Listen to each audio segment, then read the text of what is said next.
Why do we classify numbers? Why do we give them names like integers, irrational numbers, or negative numbers?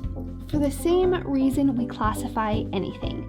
We want to make sure that everyone has an understanding of what specific numbers are called and what they mean. After all, there's a difference between 25 and negative 32 and 4 to the 6th power. In this Mometrics video, we'll provide an overview of numbers and their classifications. Numbers are our way of keeping order. We count the amount of money we have. We measure distance. We use percentages to indicate a sale.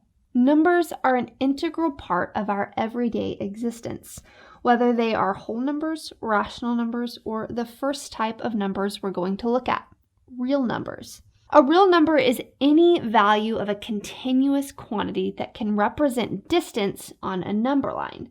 Essentially, it's any number you can think of. 50 is a real number. 1 billion is a very large real number. Real numbers encompass 3 classifications of numbers, which we'll talk about in a little bit. Whole numbers, rational numbers, and irrational numbers are all real numbers. Imaginary numbers are not real numbers. They are complex numbers that are written as a real number multiplied by an imaginary unit, I. For instance, the square root of -1 calculates as the imaginary number I, and the square root of -25 is 5i. Even though imaginary numbers aren't real numbers, they do have value. Electricians use imaginary numbers when working with currents and voltage. Imaginary numbers are also used in complex calculus computations. So just because these numbers are called imaginary doesn't mean they aren't useful. Whole numbers are numbers that we count with. 1, 2, 3, 4, and 5 are all whole numbers. So are -17 and 0. Whole numbers do not have fractions or decimals. All whole numbers are called integers. Integers can be positive or negative whole numbers. All integers and whole numbers are part of a bigger group called rational numbers. This group also includes fractions and decimals. That means that 3/5 and 7.25 are rational numbers. Rational numbers can also be positive or negative. Rational numbers have opposites, which are called irrational numbers. These numbers can't be written as a simple fraction. Pi is the most famous irrational number. We have a close approximation of how to calculate pi, but it's just a close approximation. Pi is renowned for going on and on forever. That's why it's an irrational number. You can't easily write it as a fraction. Natural numbers are those that are positive integers. Although there is some debate as to whether natural numbers start at 0 or 1. Negative numbers are, well, exactly that. They are the numbers below 0. There are several other number classifications as well. Numbers are divided into even and odd numbers. If you can divide a number by 2, that number is even. So 24, 36, and 74 are all even numbers because if you divide them by 2, you get 12, 18, and 37. Even numbers always end with 0, 2, 4, 6, or 8.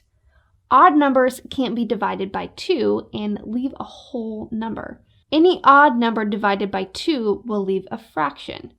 So 17 divided by 2 is 8.5. 23 divided by 2 is 11.5.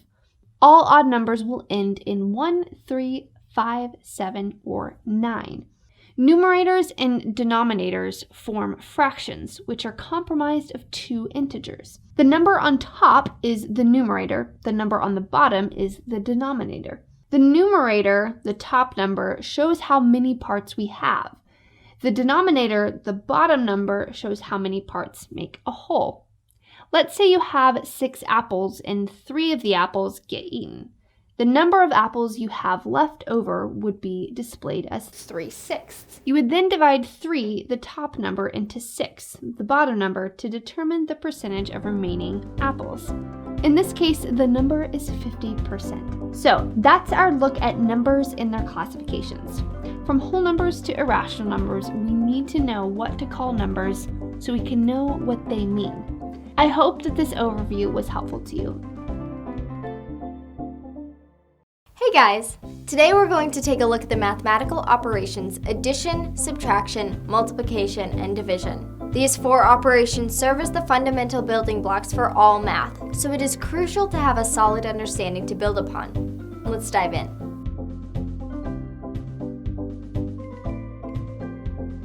We use addition and subtraction to solve many real-world situations. Addition and subtraction are simply the mathematical terms used to describe combining and taking away. When we add, we are combining or increasing. When we subtract, we are taking away or decreasing.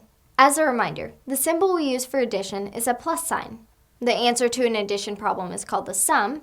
The symbol we use for subtraction is a minus sign.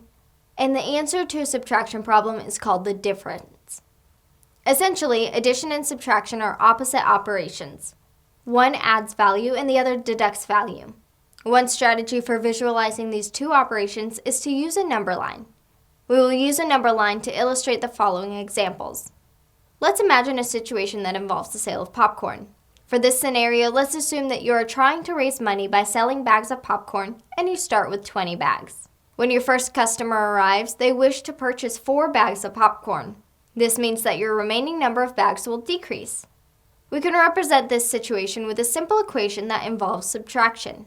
We started with 20 bags, and we decreased by 4, or subtracted 4.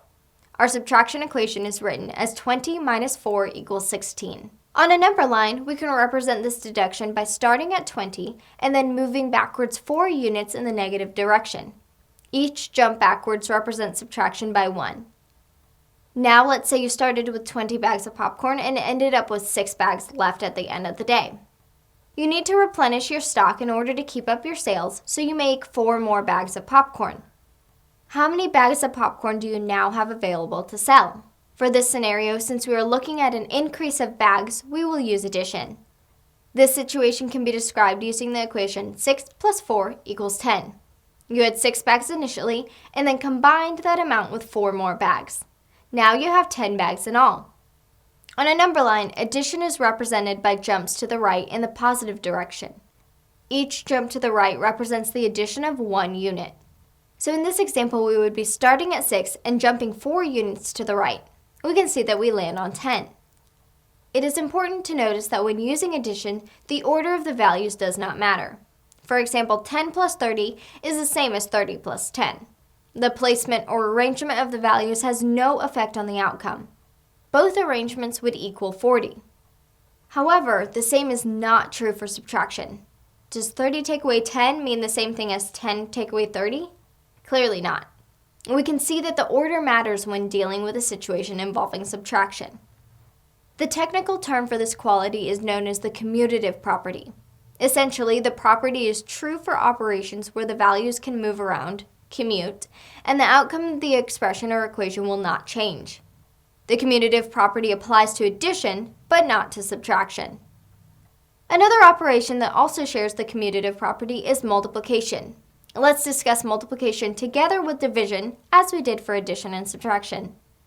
Multiplication and division are similar to addition and subtraction in that they perform opposite functions.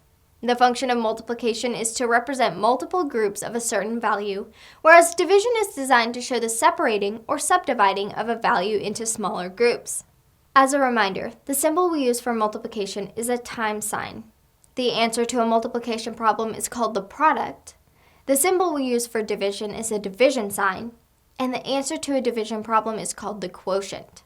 Multiplication is essentially a convenient and time-efficient way to show what's called repeated addition. For example, if you need to fill 30 bags of popcorn and each bag requires 60 kernels, it could take hours to count up how many kernels you need in total by just using addition. A faster and more efficient way to make this calculation would be to use repeated addition. Instead of counting each seed independently, we would group them up and add the groups together. The calculation would then become 30 groups of 60. This grouping, for the purpose of repeated addition, is the multiplication process at its core. 30 groups of 60 is written as 30 times 60, which is 1,800. So 1,800 kernels are required to fill up 30 bags of popcorn. Both addition and multiplication are commutative because the order does not affect the answer. 30 groups of 60 gets us the same result as 60 groups of 30. Our last operation, division, can be considered multiplication's opposite. When we use division, we are essentially splitting up a large group into smaller subgroups. For our popcorn example, we can use division to answer the following question. How many bags of popcorn can I make using 1,800 kernels if each bag requires 60 seeds? This situation requires us to divide the large value, 1,800, into groups of 60. Each smaller subgroup will now represent a bag of popcorn. 1,800 divided into groups of 60 is represented as 1,800 divided by 60. In this case, the answer is 30, so 30 bags of popcorn can be made with our 1,800 kernels. As you can see, division is not commutative because the order of the values plays a crucial role in determining the answer. 1,800 divided by 60 is not the same thing as 60 divided by 1,800. Okay, that's all for this review of mathematical operations. Thanks for watching and happy studying.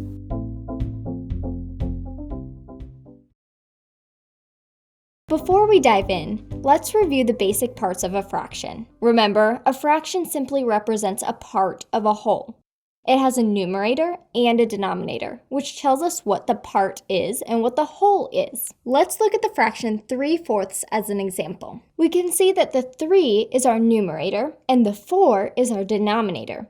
So the fraction 3/4 is really saying 3 parts out of 4 parts total. It can also be helpful to visualize 3/4 as simply 1/4 plus 1/4 plus 1/4. It is very important to remember that a denominator of 4 does not represent the value of 4. A denominator of 4 represents the value of 1 that is divided up into 4 equal parts, or fourths. The type of fraction we're working with here represents a value less than 1 whole. 3/4 is not quite 1. If we had 4/4, that would be equivalent to 1, but we only have 3 out of 4 parts. We see and use fractions that are less than 1 all the time in our daily lives, whether it's for things like recipes or keeping track of time. Recipes often call for amounts such as 1/2 teaspoon of salt, and we often keep track of time in terms of quarter hours, like 3:15 for 3:15. Though we observe this type of fraction very frequently in our daily lives, it is not the only type of fraction. Consider the following scenario. You're ordering pizza for a big celebration. There will be lots of hungry guests at this celebration, so you order 3 pizzas. Each pizza is cut into 6 slices. This means that each pizza has 6 equal parts, and as a fraction, 6 would be considered our whole, or our denominator. If your first guest eats 2 slices, we would represent this as the fraction 2/6. 2 parts out of 6 parts total. But what if that first guest was really hungry and grabbed 7 slices? Again, each pizza was cut into 6 equal slices, so 6 remains as our whole, or denominator.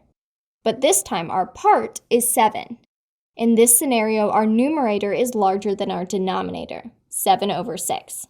Fractions with a numerator larger than their denominator are referred to as improper fractions. Essentially, improper fractions equal a value that is more than 1. 1 whole pizza would be represented by 6/6, or 6/6. 7/6 represents 7/6, which is more than 1 pizza. This could be visualized as 1/6 plus 1/6 plus 1/6 plus 1/6 plus 1/6 plus 1/6 plus 1/6 equals 7/6. It can also be written in another form called a mixed number. An improper fraction and a mixed number will represent the same amount, but simply be written in a different form. For example, the improper fraction 7/6 could also be written as the mixed number 1 1/6. Mixed numbers and improper fractions share the same amount, but as a mixed number, the parts are collected and consolidated into as many groups of 1 whole as possible. For example, 4/4 would be grouped together as 1. 7/7 would also be grouped together as 1. Any value where the numerator is equivalent to the denominator would be expressed simply as 1. In our pizza example, the guest took 7 slices from a group of pizzas that were sliced into 6ths. We said this could be represented as the improper fraction 7/6, or visualized as 1 over 6 plus 1 over 6 plus 1 over 6 plus 1 over 6 plus 1 over 6 plus 1 over 6 plus 1 over 6. As a mixed number, we would group 6 of these sixths in order to form 6 over 6, or 1 whole. By grouping 6 over 6 together, we can see that 1 over 6 is left over. We would write our mixed number as 1 and 1/6. Let's try a few more examples. Let's write the following improper fractions as mixed numbers. 4/3 can be visualized as 1 over 3 plus 1 over 3 plus 1 over 3 plus 1 over 3. We know that 3 over 3 is equal to 1, so let's group 3 of these thirds together.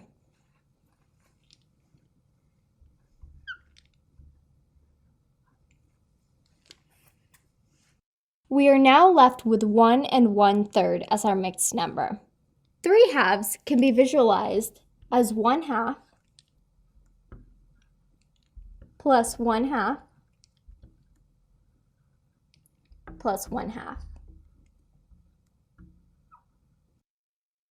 We then know that 2 halves, 2 over 2, makes 1 whole, and we're left with 1/2 left over. So 3 halves as a mixed number is 1 and 1/2. Let's try one more example, 7/4. 7/4 is the same as 1/4 plus 1/4 plus 1/4 plus 1/4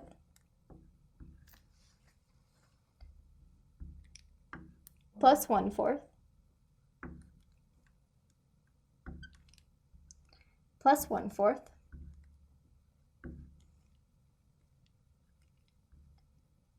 plus 1/4.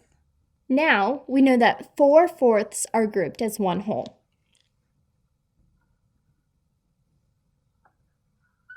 So these 4/4 pulled over to equal 1, and we're left with 1, 2, 3/4. 7/4 written as a mixed number is 1 and 3/4. This process will take place in reverse in order to convert between a mixed number to an improper fraction.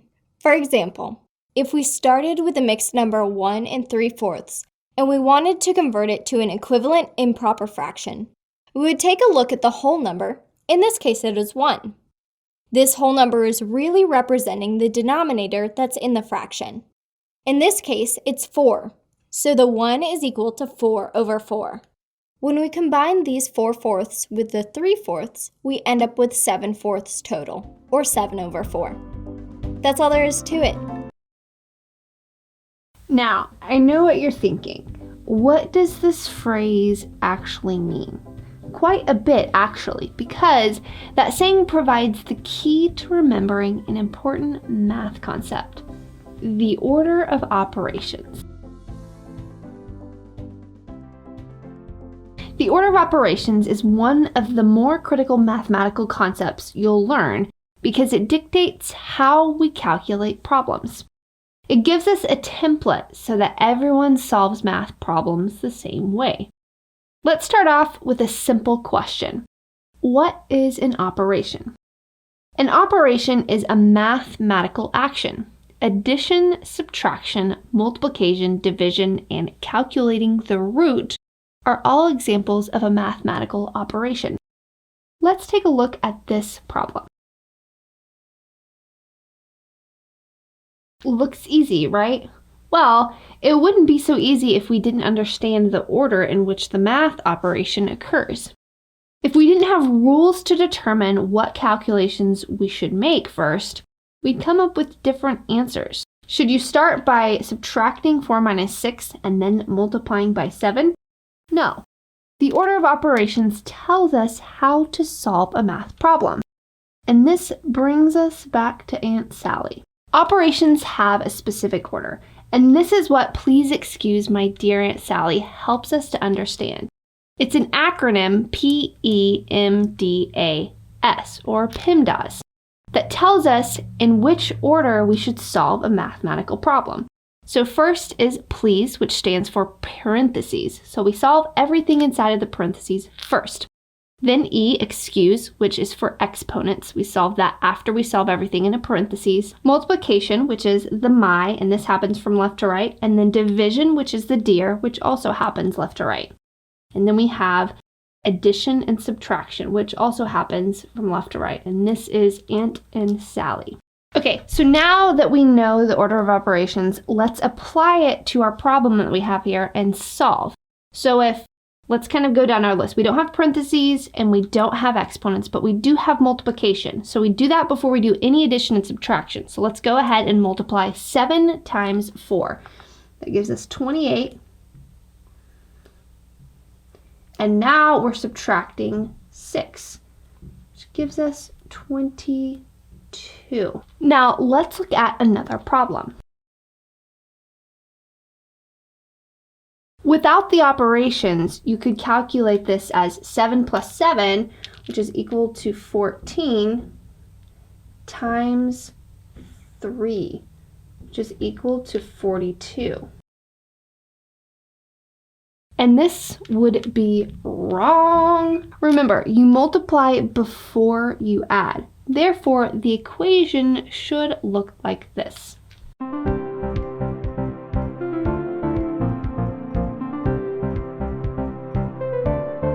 So when we do problems like this, we can use parentheses to group together our numbers that are going to take place first. So in this case, it's 7 times 3. And when we do that, we get 21, and we have plus 7 left over. When we add those together, we get 28, and that's our answer. Let's look at some more complex problems. The order of operations dictates how to solve this problem. Remember, you multiply exponents first. Here's the wrong way to solve the problem.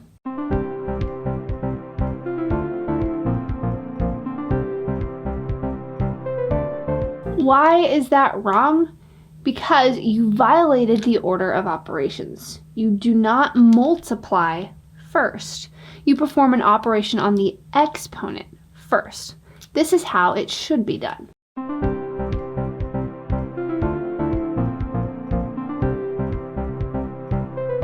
See, solving the equation in the right order provides the correct answer.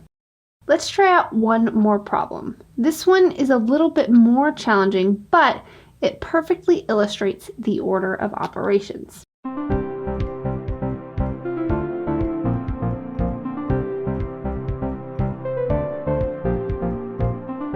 Remember the order. What do we do first?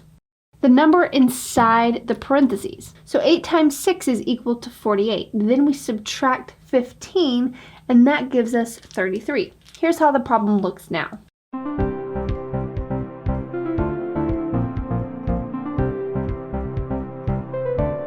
So our next step is multiplication and division. So let's perform all of our multiplication and division problems and then see what we have left.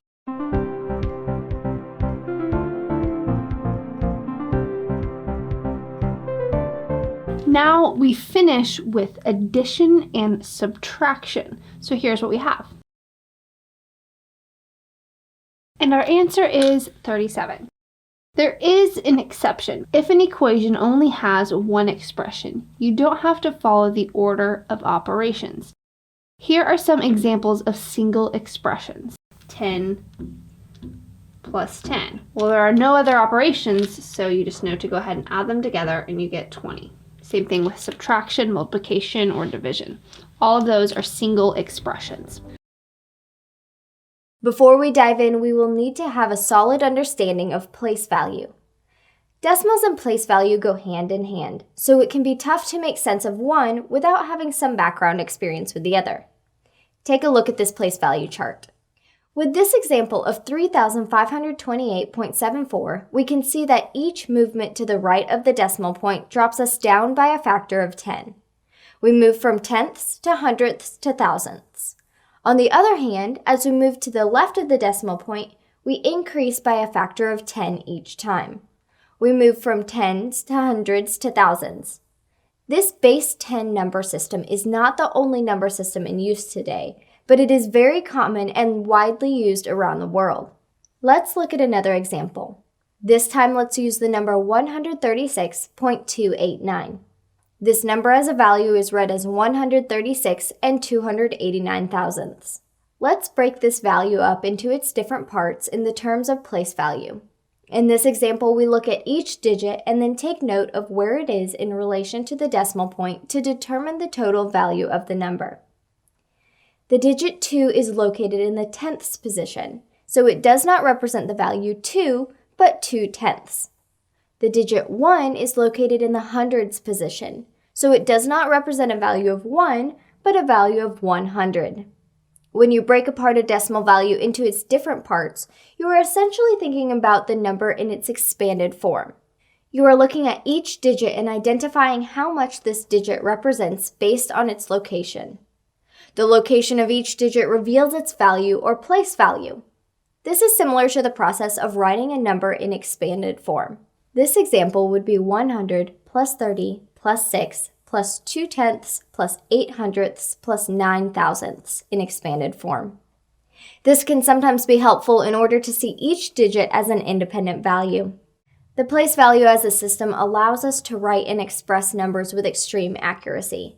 For example, instead of simply rounding the amount of fuel needed for an important mission to the moon as approximately 950 gallons, we could instead say with complete accuracy and confidence that the amount needed for a safe trip would be exactly 950.458 gallons.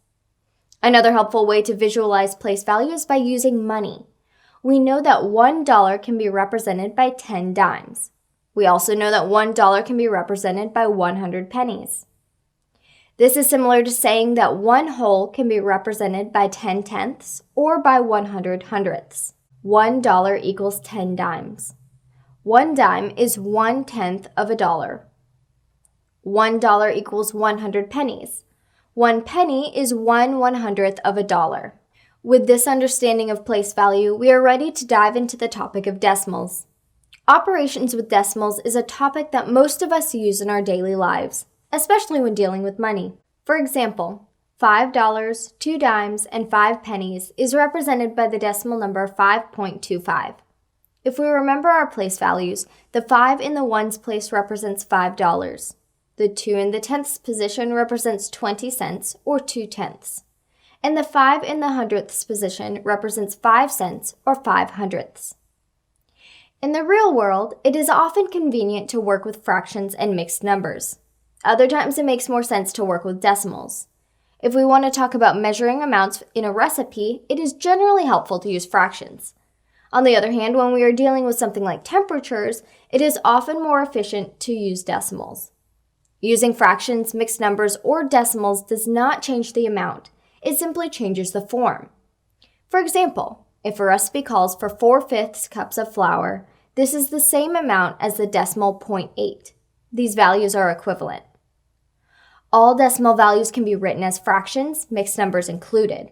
For example, when writing the decimal value 5.25 as a mixed number, we simply need to look at each digit and then note its location. With the value 5.25, we would represent the first 5 in the ones position as simply 5.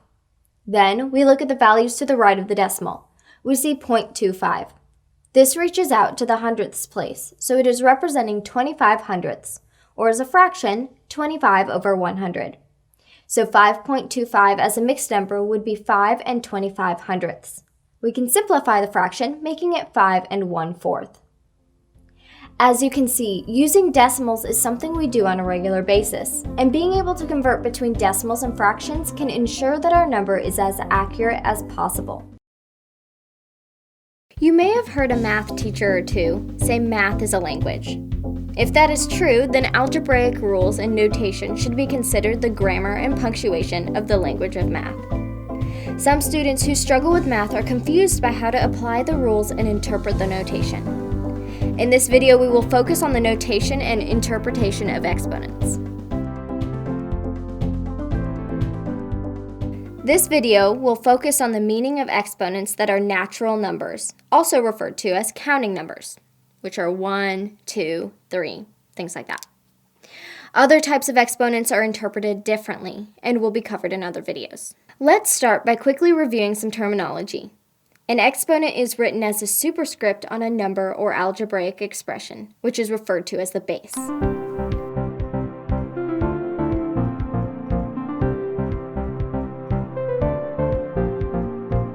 There are a few ways to verbalize a power. This simple example can be read as 5 squared, 5 to the second, 5 raised to the second power, or 5 raised to the power of 2. In any case, the exponent should be interpreted as repeated multiplication. Whatever is defined as the base should be multiplied by itself however many times the exponent implies. For example, 5 squared equals 5 times 5. This can then easily be evaluated as 25. Let's look at some more examples. 7 cubed. This time the base is 7 and the exponent is 3. This can be read as 7 to the third or 7 cubed. Raising a base of 7 to the power of 3 means to multiply 7 by itself 3 times. 7 times itself 3 times equals 343. Let's try another one, but this one will look a little different. -2 squared. It is important to point out that parentheses are being used with this example to define the base. -2 is being raised to the second power. The interpretation is the same. Simply multiply -2 by itself twice. Multiplying two negative numbers using parentheses results in a positive value.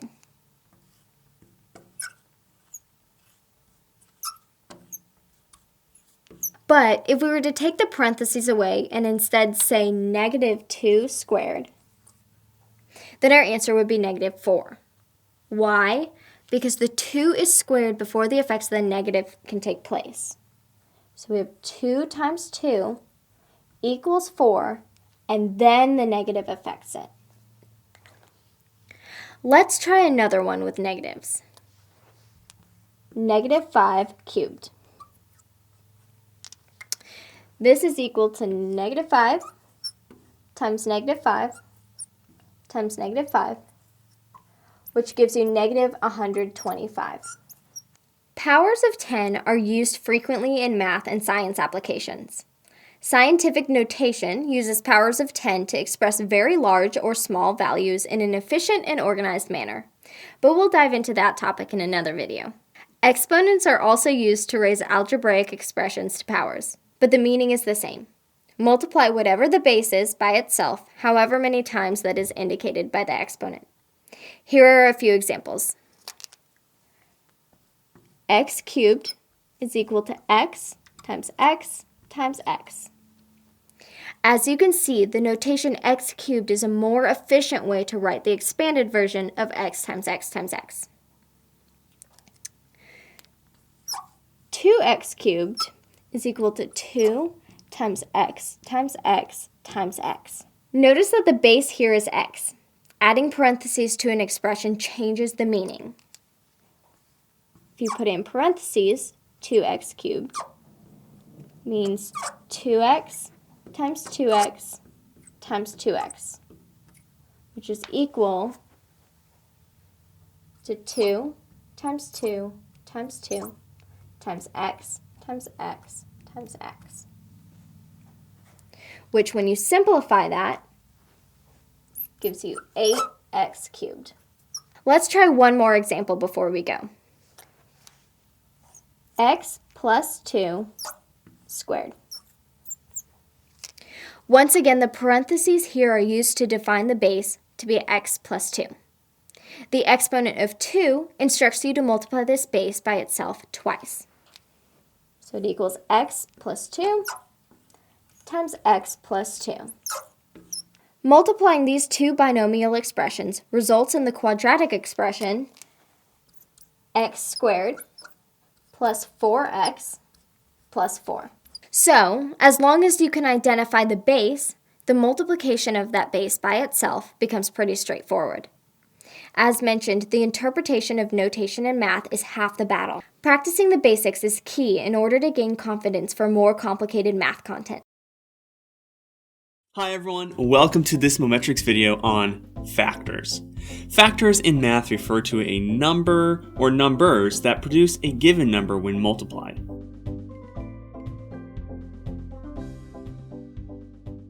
For example, when you multiply 6 times 7 together, you get 42. Well, 6 and 7 are the factors that contributed to the outcome of 42. But those are not the only potential factors to getting 42. Like I said, factors refer to numbers that produce a given number when multiplied. So any two numbers that I multiply together to get 42 are considered factors of 42. Let's see what else we have. Since all of these numbers, 1, 2, 3, 6, 7, 14, 21, and 42 can be multiplied together to get 42, they are all considered factors of 42. Another way that we could look at this is through division. Let's say you are asked the question, is 9 a factor of 45? Well, to find out, you can divide 45 by 9 and determine whether or not the remainder is 0, like this. In other words, is your answer a whole number? If you find a number with a 0 remainder, then both 9 and that number are factors of 45. Since we can see that after the division, the remainder is 0, this tells us that the divisor, 9, is a factor of the dividend, 45. So, the answer to our question, is 9 a factor of 45? Is yes. Now let's take a look at another one. Is 8 a factor of 45?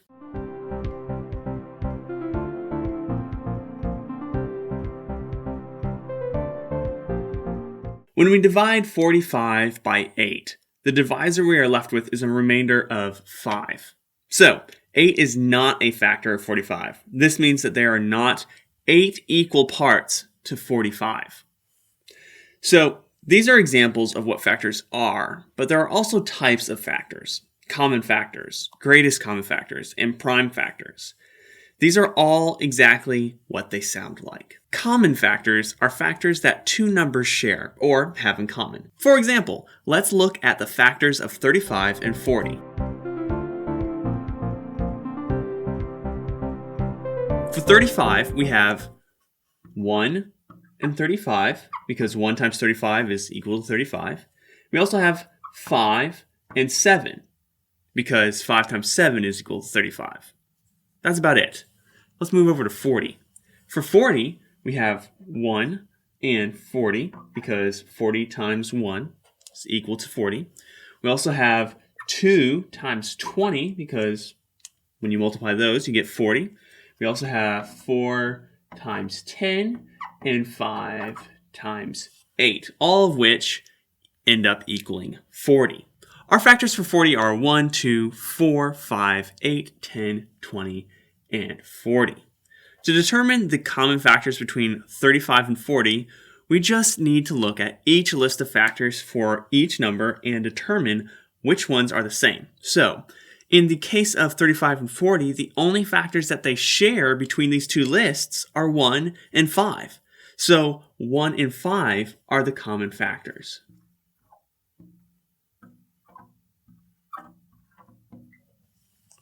The next type of factor is a greatest common factor. This is the highest value common factor.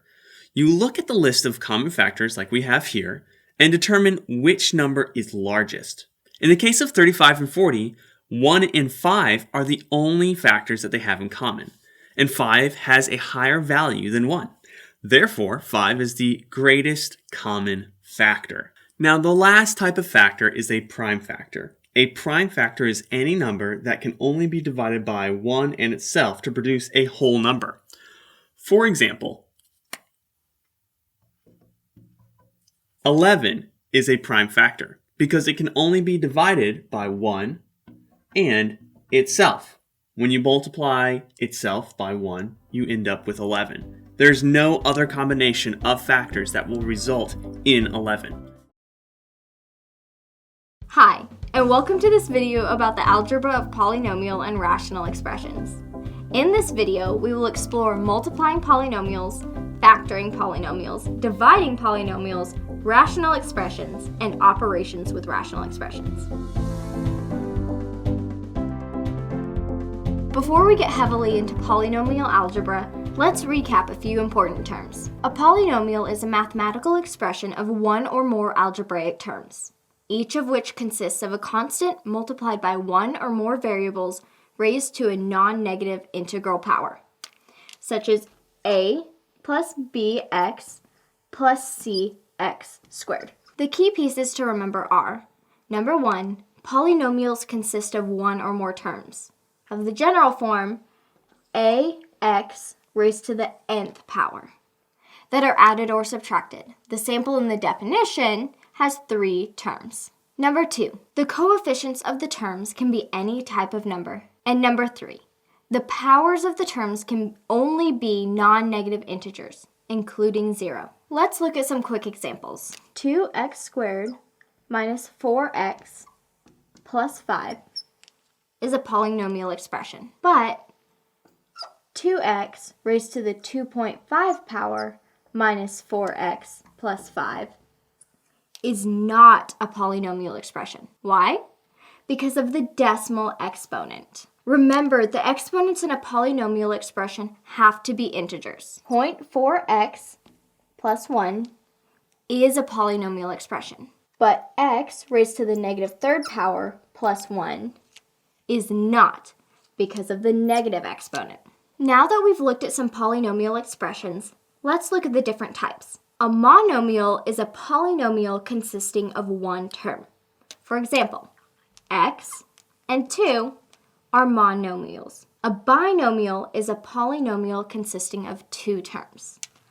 X plus 1 and x cubed plus 4 are both binomials. A trinomial is a polynomial consisting of 3 terms. 12x raised to the 4th power plus 3x cubed plus 1 is a trinomial. A degree is the highest exponent in a polynomial. 2 is a degree 0 polynomial. X plus 2 is a degree 1 polynomial. And x squared plus 3 is a degree 2 polynomial. Now let's move on to multiplying. One of the traditional methods taught for multiplying polynomials is FOIL. This method highlights the need for organization. Multiplying polynomials is an application of the distributive property. The key idea is that every term of each polynomial needs to be multiplied by every term of every other polynomial. One way to help visualize and organize polynomial multiplication is with an area model, which looks like this. Let's multiply 3x plus 4 by negative 2x minus 5.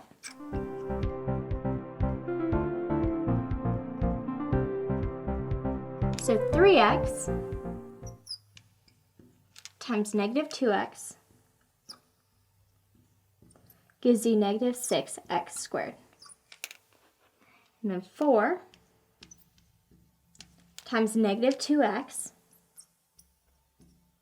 gives you negative 8x. Then here you get 3x times negative 5 equals negative 15x. And then here you have 4 times negative 5, which gives you negative 20. So the product is negative 6x squared minus 8x minus 15x minus 20, which then simplifies to negative 6x squared minus 23x minus 20. The area model demonstrates how to multiply every term of one polynomial by every term of the other, and it is expandable for polynomials of any size. Let's try another example.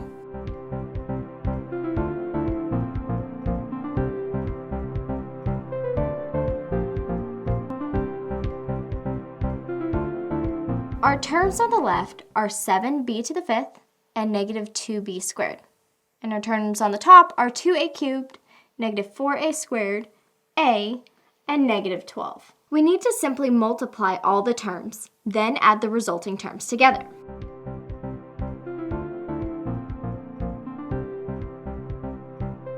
None of these terms are like terms, so they can't be combined. So our answer is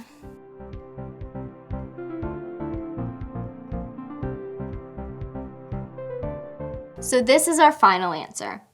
As we'll see throughout this video, working with polynomials is almost identical to working with simple numbers. When we think of factors, for example, we may think of numbers that are multiplied to create another number. For example, 2 and 3 are factors of 6. 20 and 5 are factors of 100. Often, we look for numbers' prime factorization. The prime factorization of 30 is 2 times 3 times 5. Because all the factors are prime numbers. Think of factoring as undoing the area model we just explored. Often, the terms of polynomials have common factors. Consider this polynomial.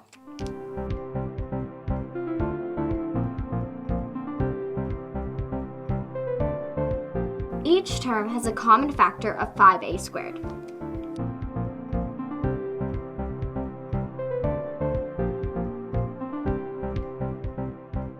So this can be rewritten as 5a squared times 4b plus 2a plus 3b cubed plus 1. This is the prime factorization of the polynomial.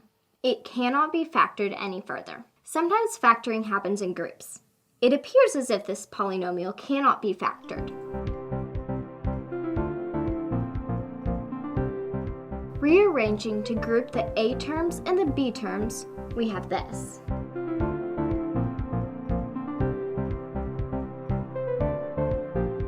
Pulling out the common factors, we have this.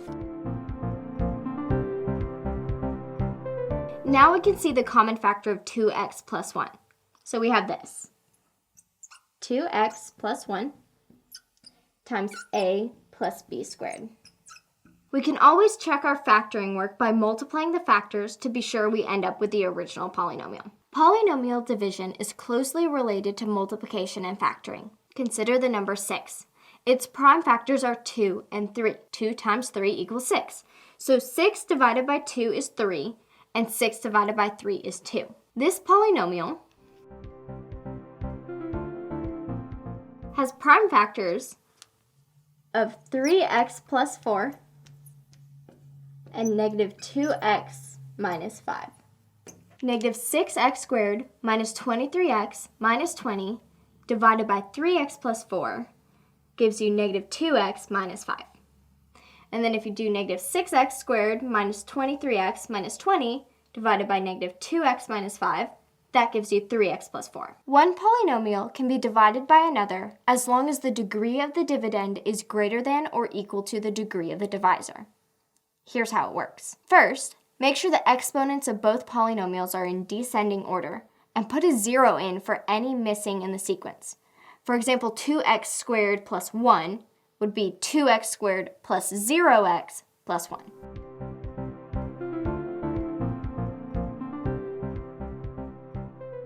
Divide the first terms.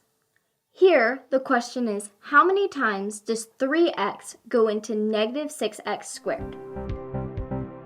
Then, we're going to multiply 3x plus 4 by negative 2x.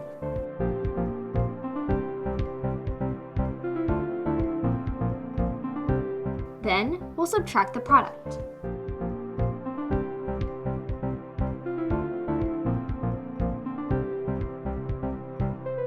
Then, we bring down the next term in the divisor, and we repeat.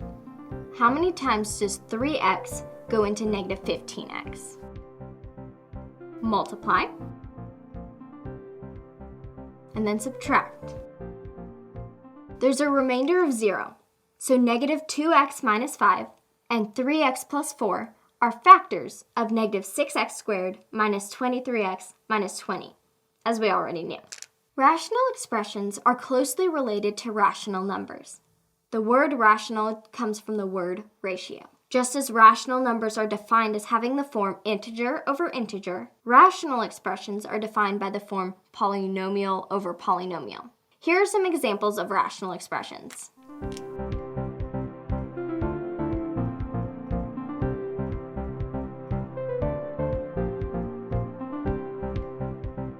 When common factors occur in the numerator and denominator of a rational function, they can be divided to make 1. This is often taught as canceling out, but it actually stems from the fact that, for example, 2 divided by 2 equals 1. We can remove the common factors from these rational expressions.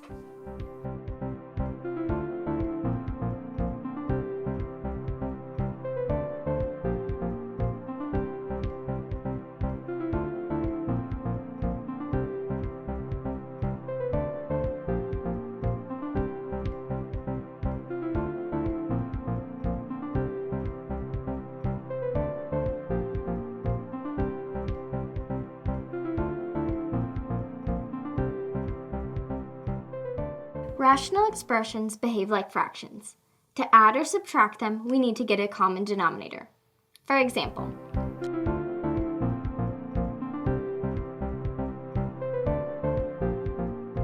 since one expression has 3x as a denominator and the other has x squared, a common denominator of 3x times x squared can be created.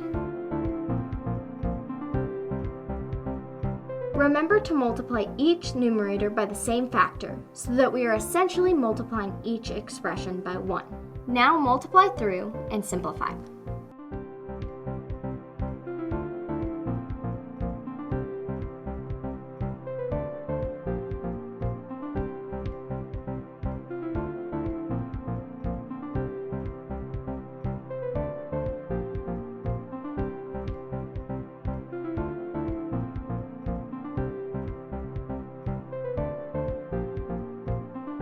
To multiply them, we multiply straight across.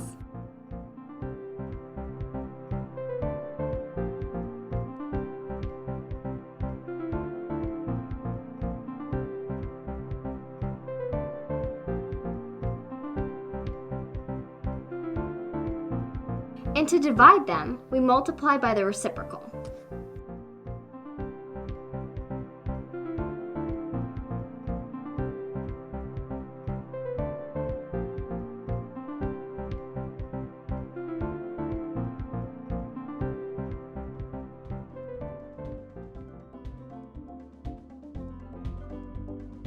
And there you have it. Hi, and welcome to this review of the Pythagorean Theorem. We're going to go over how to use it properly and also go over some special triangles called Pythagorean triples that could save you some time when taking tests. So, let's get started.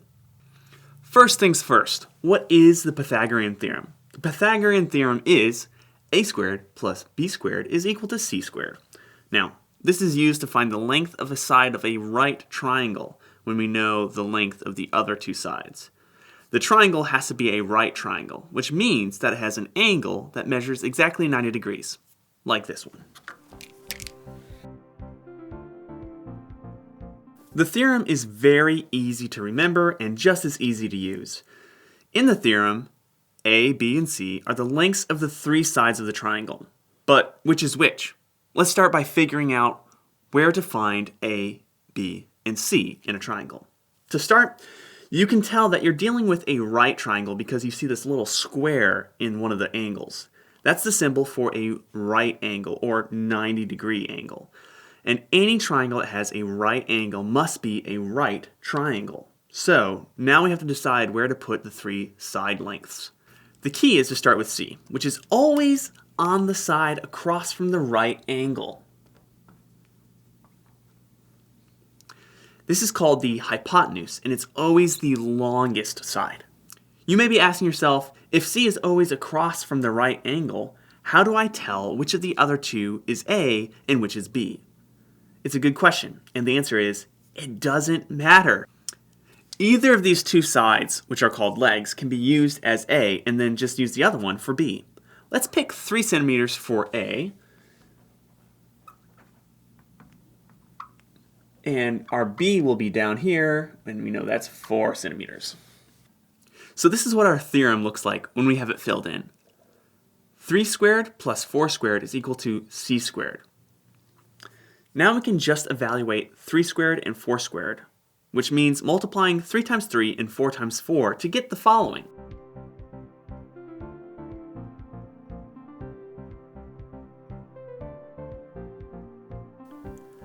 So now we have 9 plus 16 is equal to c squared.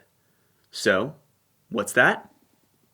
Little addition tells us 25 is equal to c squared. Now, here's where it gets a little tricky. We know that c squared is equal to 25, but we want to know what c is, not what c squared is. So how can we get rid of that little 2? Well, we use the inverse or opposite operation of squaring something. And that inverse operation is the square root. Since it's an equation, whatever we do to one side of the equation, we must do to the other. So I'm going to take the square root of both sides.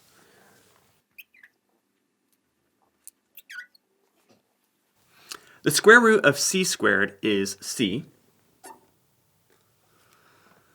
And the square root of 25 just happens to be 5. Look at that.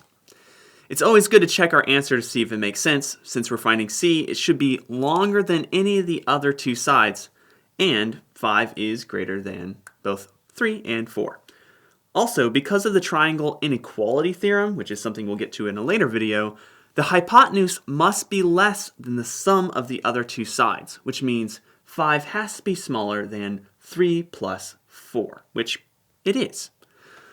So you might have noticed that the answer to this problem was a nice, neat integer, 5. This is actually kind of rare if we look at random triangles, but it's not rare in a math problem you might see on a test. It happens whenever a problem uses a Pythagorean triple. The triangle we just looked at is the most common kind of a 3, 4, 5 right triangle. The legs measure 3 and 4, and the hypotenuse is 5. Sometimes it will be disguised by multiplying all the numbers by 2, which means we would get a 6, 8, and 10. Or multiplied by 10, which means we would have a 30, 40, and 50 lengths. Or maybe any other number. You don't need to know this to solve a Pythagorean theorem problem, but it's a nice shortcut to save you some time or allow you to check your answer another way.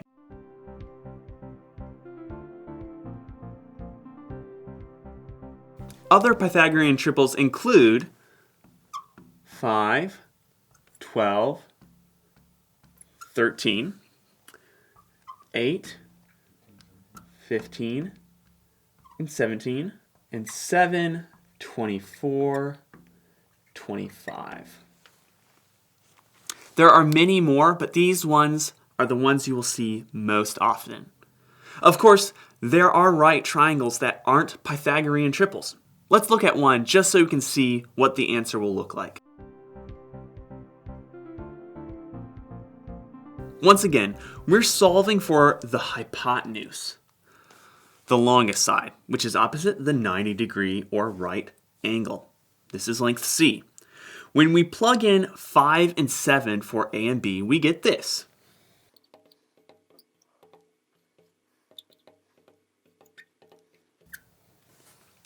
(25 plus 49 is equal to c squared.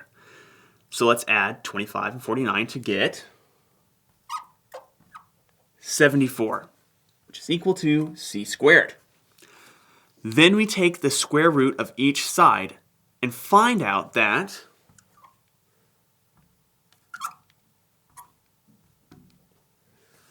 the square root of 74 is equal to c. Now, even though 74 isn't a perfect square, this is the answer.